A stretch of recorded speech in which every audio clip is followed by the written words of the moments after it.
विवेकानंद साहित्य संचयन व्याख्यान धर्म महासभा स्वागत का उत्तर।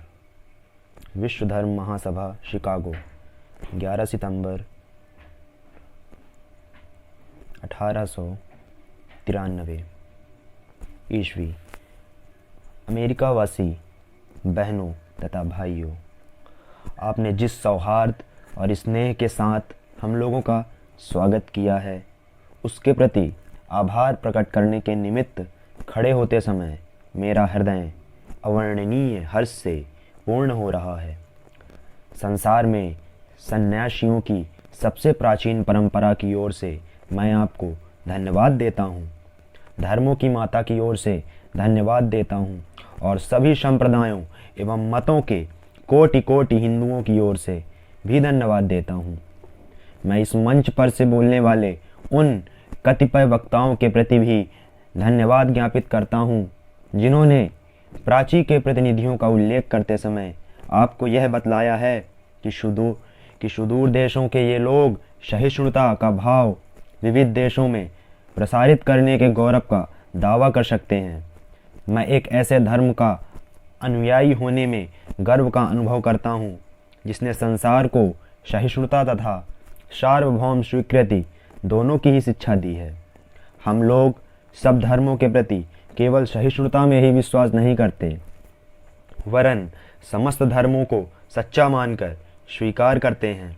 मुझे एक ऐसे देश का व्यक्ति होने का अभिमान है, जिसने इस पृथ्वी के समस्त धर्मों और देशों के उत्पीड़ितों और शरणार्थियों को आश्रय दिया है।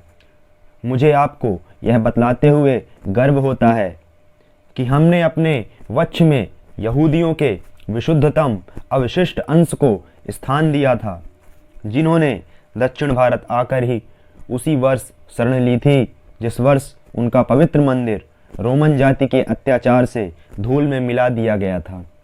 ऐसे धर्म का अनुयायी होने में मैं गर्व का अनुभव करता हूँ, जिसने महान जरथुस्त्र जाति के अवशिष्ट अंश को शरण दी और जिसका पालन वह अब तक कर रहा है। भाइयों, मैं आप लोगों को एक स्रोत की कुछ पंक्तियां सुनाता हूं, जिसकी आवृत्ति मैं अपने बचपन से कर रहा हूं और जिसकी आवृत्ति प्रतिदिन लाखों मनुष्य किया करते हैं। रुचि नाम वैचित्र्या द्रजु कुटिल नाना पतजुषाम नृणामे को गम्यस्तवमसि पैसा मर्णव इव। जैसे विभिन्न नदियाँ भिन्न भिन्न स्रोतों से निकलकर समुद्र में मिल जाती हैं, उसी प्रकार हे प्रभो, भिन्न भिन्न रुचि के अनुसार विभिन्न टेढ़े मेढ़े अथवा सीधे रास्ते से जाने वाले लोग अंत में तुझ में ही आकर मिल जाते हैं। यह सभा जो अभी तक आयोजित सर्वश्रेष्ठ पवित्र सम्मेलनों में से एक है, स्वतः ही गीता के इस अद्भुत उपदेश का प्रतिपादन एवं जगत के प्रति उसकी घोषणा है। ये यथा माम प्रपद्यन्ते तांस्थैव भजाम्यहम मम वर्तमान वर्तन्ते मनुष्याः पार्थ सर्वशः। जो कोई मेरी ओर आता है, चाहे किसी प्रकार से हो, मैं उसको प्राप्त होता हूँ। लोग भिन्न भिन्न मार्ग द्वारा प्रयत्न करते हुए अंत में मेरी ही ओर आते हैं। सांप्रदायिकता, हठधर्मिता और उनकी विभत्स वंशधर धर्मांधता इस सुंदर पृथ्वी पर बहुत समय तक राज्य कर चुकी है। वे पृथ्वी को हिंसा से भरती रही है, उसको बारंबार मानवता से रक्त से नहलाती रही है, सभ्यताओं को विध्वस्त करती और पूरे देशों को निराशा के गर्त में डालती रही है। यदि ये विभत्स दानवी न होती तो मानव समाज आज की अवस्था से कहीं अधिक उन्नत हो गया होता, पर अब उनका समय आ गया है और मैं आंतरिक रूप से आशा करता हूँ कि आज सुबह इस सभा के सम्मान में जो घंटा ध्वनि हुई है, वह समस्त धर्मांधता का तलवार या लेखनी के द्वारा होने वाले सभी उत्पीड़नों का तथा एक ही लक्ष्य की ओर अग्रसर होने वाले मानवों की पारंपरिक कटुताओं का मृत्यु निनाद सिद्ध हो। हमारे मतभेद के कारण 14 सितंबर 1893 ईस्वी। मैं आप लोगों को एक छोटी सी कहानी सुनाता हूँ। अभी जिस वाग्मी वक्ता महोदय ने व्याख्यान समाप्त किया है, उनके इस वचन को आप लोगों ने सुना है कि आओ हम लोग एक दूसरे को बुरा कहना बंद कर दें, और उन्हें इस बात का बड़ा खेद है कि लोगों में सदा इसका मतभेद क्यों रहता है। परंतु मैं समझता हूँ कि जो कहानी मैं सुनाने वाला हूँ उससे आप लोगों को इस मतभेद का कारण स्पष्ट हो जाएगा। एक कुएं में बहुत समय से एक मेढक रहता था। वह वहीं पैदा हुआ था और वहीं उसका पालन पोषण हुआ, पर फिर भी वह मेढक छोटा ही था। हाँ, आज के क्रम विकासवादी उस समय वहाँ नहीं थे जो हमें यह बतला सकते कि उस मेढक की आंखें थीं अथवा नहीं, पर यहाँ कहानी के लिए यह मान लेना चाहिए कि उसकी आंखें थीं, और वह प्रतिदिन ऐसे पुरुषार्थ के साथ जल के सारे कीड़ों और कीटाणुओं से रहित पूर्ण स्वच्छ कर देता था कि उतना पुरुषार्थ हमारे आधुनिक कीटाणुवादियों को यशस्वी बना दे। इस प्रकार धीरे धीरे यह मेढक उसी कुएं में रहते रहते मोटा और चिकना हो गया। हाँ, अब एक दिन एक दूसरा मेढक जो समुद्र में रहता था वहां आया और कुएं में गिर पड़ा। तुम कहाँ से आए हो? मैं समुद्र से आया हूँ। समुद्र? भला कितना बड़ा है वह? क्या वह भी इतना ही बड़ा है जितना मेरा यह कुआं? और यह कहते हुए उसने कुएं में एक किनारे से दूसरे किनारे तक छलांग मारी। समुद्र वाले मेढक ने कहा, मेरे मित्र, भला समुद्र की तुलना इस छोटे से कुएं से किस प्रकार कर सकते हो? तब उस कुएं वाले मेढक ने एक दूसरी छलांग मारी और पूछा, तो क्या तुम्हारा समुद्र इतना बड़ा है? समुद्र वाले मेढक ने कहा, तुम कैसी बेवकूफ़ी की बात कर रहे हो? क्या समुद्र की तुलना तुम्हारे कुएं से हो सकती है? अब तो कुएं वाले मेढक ने कहा, जा, मेरे कुएं से बढ़कर और कुछ हो ही नहीं सकता। संसार में इससे बड़ा और कुछ नहीं है। झूठा कहीं का। अरे, इसे बाहर निकाल दो। यही कठिनाई सदैव रही है। मैं हिंदू हूँ। मैं अपने क्षुद्र कुएं में बैठा यही समझता हूँ कि मेरा कुआं ही संपूर्ण संसार है।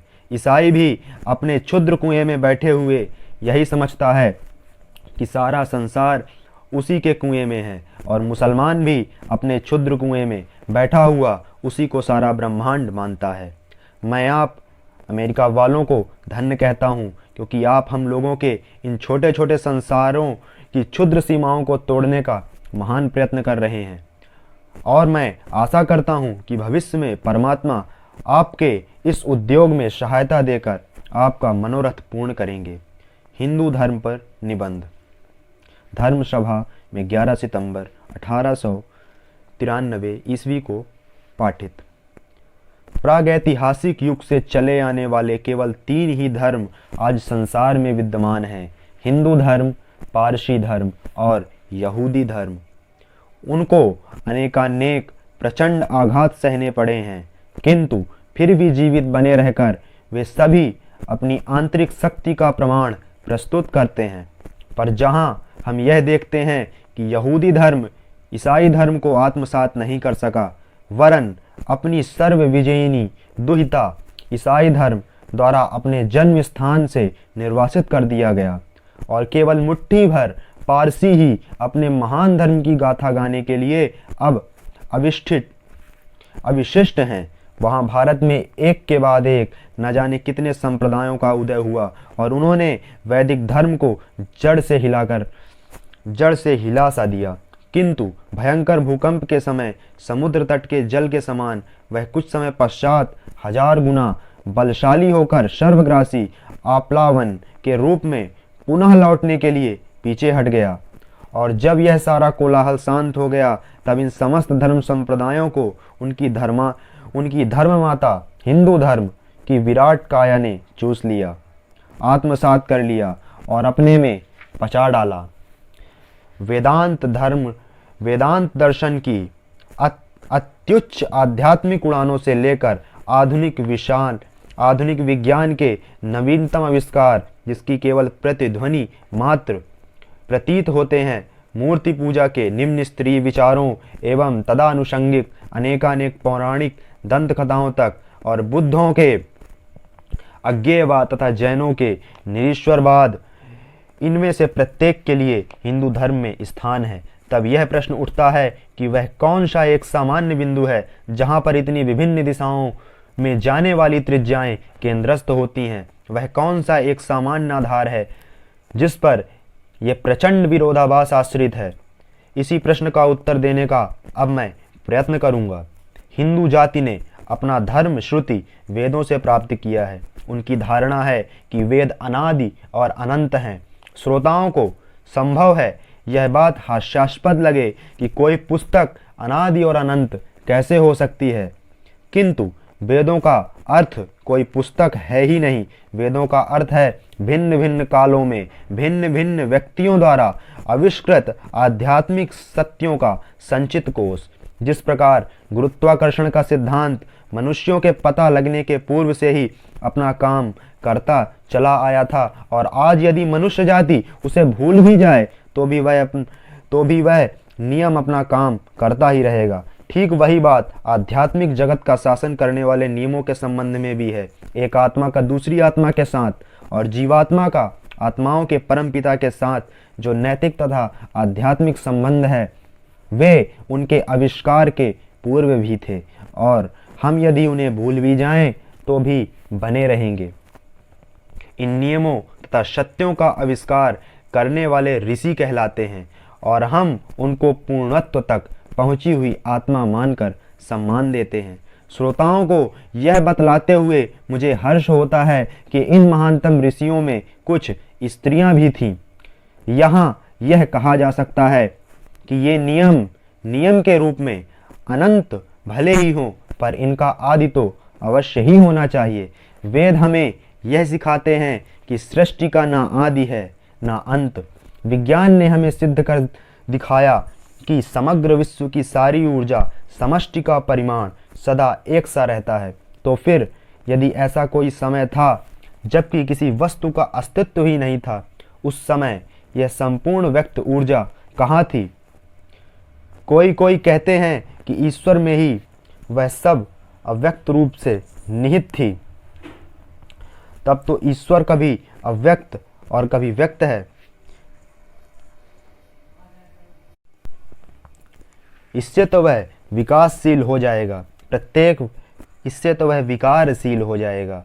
प्रत्येक विकारशील पदार्थ यौगिक होता है और हर यौगिक पदार्थ में वह परिवर्तन अवश्यंभावी है जिसे हम विनाश कहते हैं। इस तरह तो ईश्वर की मृत्यु हो जाएगी जो अनर्गल है। अतः ऐसा समय कभी नहीं आता जब यह सृष्टि नहीं थी। मैं एक उपमा दूं, सृष्टा और सृष्टि मानो दो रेखाएं हैं जिनका ना आदि है ना अंत और ना जो समानांतर चलती हैं। ईश्वर नित्य क्रियाशील विधाता है जिसकी शक्ति से प्रलय प्रयोधि में से नित्यसा एक के बाद एक ब्रह्मांड का सृजन होता है। वे कुछ काल तक गतिमान रहते हैं और तत्पश्चात वे पुनः विनष्ट कर दिए जाते हैं। सूर्या चंद्रमसौ धाता यथा पूर्वम कल्पयात, अर्थात इस सूर्य और चंद्रमा को विधाता ने पूर्व कल्पों के सूर्य और चंद्रमा के समान निर्मित किया है। इस वाक्य का नित्य पाठ प्रत्येक हिंदू बालक प्रतिदिन करता है। यहाँ पर मैं खड़ा हूँ और अपनी आंखें बंद करके यदि मैं अपने अस्तित्व मैं को समझने का प्रयत्न करूँ तो मुझ में किस भाव का उदय होता है? इस भाव का कि मैं शरीर हूँ। तो क्या मैं भौतिक पदार्थों के संघात के सिवा और कुछ नहीं हूँ? वेदों की घोषणा है, नहीं, मैं शरीर में रहने वाली आत्मा हूँ। मैं शरीर नहीं हूँ। शरीर मर जाएगा पर मैं नहीं मरूंगा। मैं इस शरीर में विद्यमान हूँ और जब इस शरीर का पतन होगा तब भी मैं विद्यमान रहूँगा ही। मेरा एक अतीत भी है। आत्मा की सृष्टि नहीं हुई है। कोई सृष्टि का अर्थ है भिन्न भिन्न द्रव्यों का संघात और इस संघात का भविष्य में विघटन अवश्यंभावी है। अतएव यदि आत्मा का सृजन हुआ तो उसकी मृत्यु भी होनी चाहिए। कुछ लोग जन्म से ही सुखी होते हैं, पूर्ण स्वास्थ्य का आनंद भोगते हैं। उन्हें सुंदर शरीर, उत्साहपूर्ण मन और सभी आवश्यक सामग्रियां प्राप्त रहती हैं। दूसरे कुछ लोग जन्म से ही दुखी होते हैं, किसी के हाथ या पांव नहीं होते तो कोई मूर्ख होते हैं, और येन केन प्रकारेण अपने दुखमय जीवन के दिन काटते हैं। ऐसा क्यों? यदि ये सभी एक ही न्यायी और दयालु ईश्वर के उत्पन्न किए हों तो फिर उसने एक को सुखी और दूसरे को दुखी क्यों बनाया? ईश्वर ऐसा पक्षपाती क्यों है?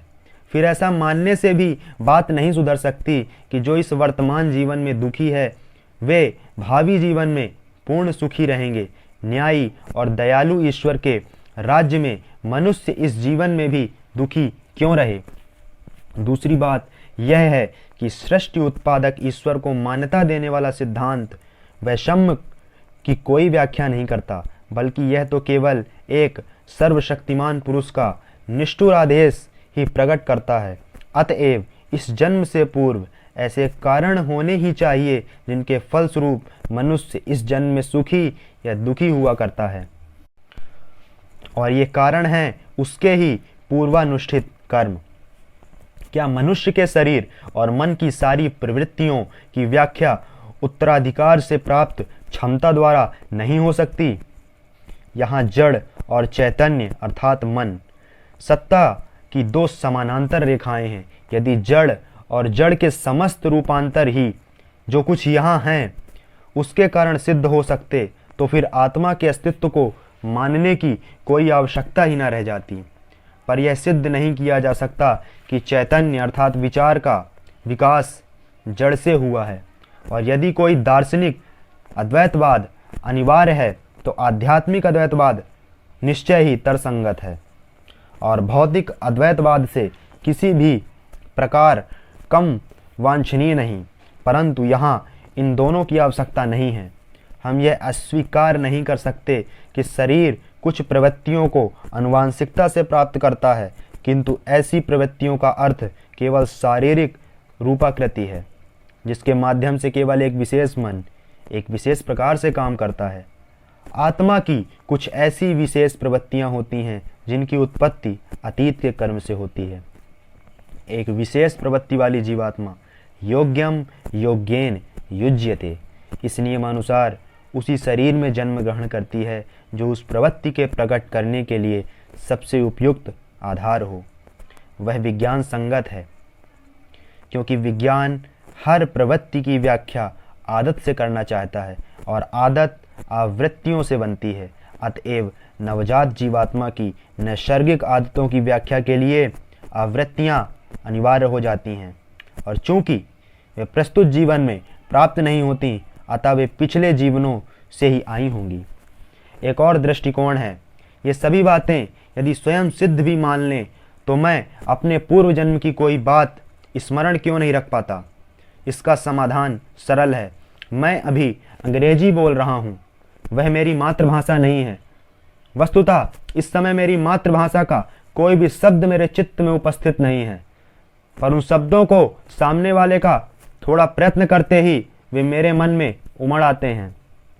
इससे यही सिद्ध होता है कि चेतना मानस सागर की सतह मात्र है और भीतर उसकी गहराई में हमारी समस्त अनुभव राशि संचित है। केवल प्रयत्न तथा उद्यम कीजिए, वे सब ऊपर उठ जाएंगे और आप अपने पूर्व जन्मों का ज्ञान प्राप्त कर सकेंगे। यह प्रत्यक्ष और प्रतिपाद्य प्रमाण है। सत्य साधन ही किसी परिकल्पना का पूर्ण प्रमाण होता है, और ऋषिगण यहाँ समस्त संसार को एक चुनौती दे रहे हैं। हमने उस रहस्य का पता लगा लिया है जिससे स्मृति सागर की गंभीरतम गहराई तक का मंथन किया जा सकता है। उसका प्रयोग कीजिए और अपने पूर्व जन्मों की संपूर्ण समस्मृति प्राप्त कर लेंगे। अतएव हिंदू का यह विश्वास है कि वह आत्मा है। उसको शस्त्र काट नहीं सकते, अग्नि दग्ध नहीं कर सकती, जल भिगो नहीं सकता और वायु सुखा नहीं सकती। हिंदुओं की यह धारणा है कि आत्मा एक ऐसा वृत्त है जिसकी परिधि कहीं नहीं है, किंतु जो इसका केंद्र शरीर में अवस्थित है, और मृत्यु का अर्थ है इस केंद्र का एक शरीर से दूसरे शरीर में स्थानांतरित हो जाना। यह आत्मा जड़ की उपाधियों से बद्ध नहीं है। वह स्वरूपतः नित्य, शुद्ध, बुद्ध, मुक्त स्वभाव है, परंतु किसी कारण से वह अपने को जड़ से बंधी हुई पाती है और अपने को जड़ ही समझती है। अब दूसरा प्रश्न यह है कि यह विशुद्ध, पूर्ण और विमुक्त आत्मा इस प्रकार जड़ का दासत्व क्यों करती है? स्वयं पूर्ण होते हुए भी इस आत्मा को अपूर्ण होने का भ्रम कैसे हो जाता है? हमें यह बताया जाता है कि हिंदू लोग इस प्रश्न से कतरा जाते हैं और कह देते हैं कि ऐसा प्रश्न हो ही नहीं सकता। कुछ विचारक पूर्ण पर्याय सत्ताओं की कल्पना कर लेते हैं और इस रिक्त को भरने के लिए बड़े बड़े वैज्ञानिक नामों का प्रयोग करते हैं, परंतु नाम दे देना व्याख्या नहीं है। प्रश्न ज्यों का त्यों ही बना रहता है। पूर्ण ब्रह्म पूर्ण पर्याय अथवा अपूर्ण कैसे हो सकता है? शुद्ध निरपेक्ष ब्रह्म अपने स्वभाव को सूक्ष्माति सूक्ष्म कण भर भी परिवर्तित कैसे कर सकता है? पर हिंदू ईमानदार है, वह मिथ्या तर्क पर सहारा नहीं लेना चाहता। पुरुषोचित रूप में इस प्रश्न का सामना करने का साहस वह रखता है और इस प्रश्न का उत्तर देता है, मैं नहीं जानता। मैं नहीं जानता कि पूर्ण आत्मा अपने को अपूर्ण कैसे समझने लगी, जड़ पदार्थों के संयोग से अपने को जड़ नियमाधीन कैसे मानने लगी। पर इस सब के बावजूद तथ्य जो है वही रहेगा। यह सभी की चेतना का एक तथ्य है कि प्रत्येक व्यक्ति अपने को शरीर मानता है। हिंदू इस बात की व्याख्या करने का प्रयत्न नहीं करता कि मनुष्य अपने को शरीर क्यों समझता है। यह ईश्वर की इच्छा है। यह उत्तर कोई समाधान नहीं है। यह उत्तर हिंदू के मैं नहीं जानता के सिवा और कुछ नहीं है।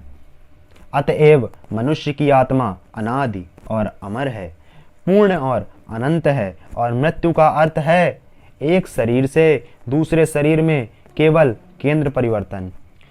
वर्तमान अवस्था हमारे पूर्वानुष्ठित कर्मों द्वारा निश्चित होती है और भविष्य वर्तमान कर्मों द्वारा। आत्मा जन्म और मृत्यु के चक्र में लगातार घूमती हुई कभी ऊपर विकास करती है, कभी प्रत्यागमन करती है। पर यहाँ एक दूसरा प्रश्न उठता है, क्या मनुष्य प्रचंड तूफान में ग्रस्त वह छोटी सी नौका है जो एक क्षण किसी वेगवान तरंग के फेनिल शिखर पर चढ़ जाती है और दूसरे क्षण भयानक गर्त में नीचे ढकेल दी जाती है? अपने शुभ और अशुभ कर्मों की दया पर केवल इधर उधर भटकती फिरती है। क्या वह कार्य कारण की सतत प्रवाही, निर्मम, भीषण तथा गर्जनशील धारा में पड़ा हुआ अशक्त, असहाय भग्नपोत है? क्या वह उस कारणता के चक्र के नीचे पड़ा हुआ एक क्षुद्र शलभ है जो विधवा के आंसुओं तथा अनाथ बालक की आहों की तनिक भी चिंता न करते हुए अपने मार्ग में आने वाली सभी वस्तुओं को कुचल डालता है? इस प्रकार के विचार से अंतःकरण कांप उठता है। पर वही प्रकृति का नियम है, तो फिर क्या कोई आशा ही नहीं है? क्या इससे बचने का कोई मार्ग ही नहीं है? यही करुणा पुकार निराश विह्वल हृदय के अनंत स्थल से ऊपर उठी और उस करुणामय के सिंहासन तक जा पहुंची। वहां से आशा का सांत्वना की वाणी निकली और उसने एक वैदिक ऋषि को अंतः स्फूर्ति प्रदान की और उसने संसार के सामने खड़े होकर तूर्येश्वर में इस आनंद संदेश की घोषणा की, हे अमृत के पुत्रों सुनो, हे दिव्य धाम वासी देवगण तुम भी सुनो, मैं उस अनादि पुरातन पुरुष को प्राप्त कर लिया है। मैंने उस अनादि पुरातन पुरुष को प्राप्त कर लिया है जो समस्त अज्ञान, अंधकार और माया से परे है।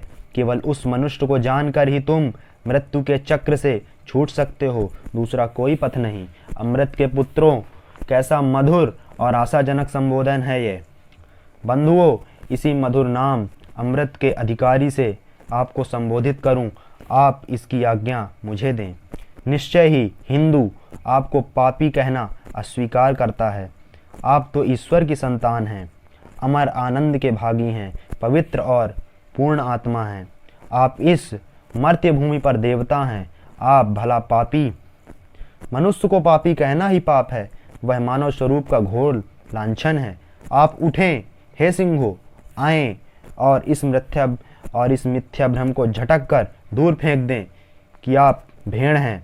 आप हैं आत्मा अमर, आत्मा मुक्त, आनंदमय और नित्य। आप जड़ नहीं हैं, आप शरीर नहीं हैं। आप तो जड़ तो आपका दास है, ना कि आप हैं दास जड़ के। अतः वेद ऐसी घोषणा नहीं करते कि यह सृष्टि व्यापार कतिपय निर्मम विधानों का संघात है, और न यह कि वह कार्य कारण की अनंत कारा है, वरन ये घोषित करते हैं कि इन सब प्राकृतिक नियमों के मूल में जड़ तत्व और शक्ति के प्रत्येक अणु परमाणु में ओतप्रोत वही एक विराजमान है, जिसके आदेश से वायु चलती है, अग्नि दहकती है, बादल बरसते हैं और मृत्यु पृथ्वी पर नाचती है। और उस पुरुष का स्वरूप क्या है? वह सर्वत्र है, शुद्ध, निराकार, सर्वशक्तिमान, सब पर उसकी पूर्ण दया है। तू हमारा पिता है, तू हमारी माता है, तू हमारा परम प्रेमास्पद सखा है, तू ही सभी शक्तियों का मूल है। हमें शक्ति दे, तू ही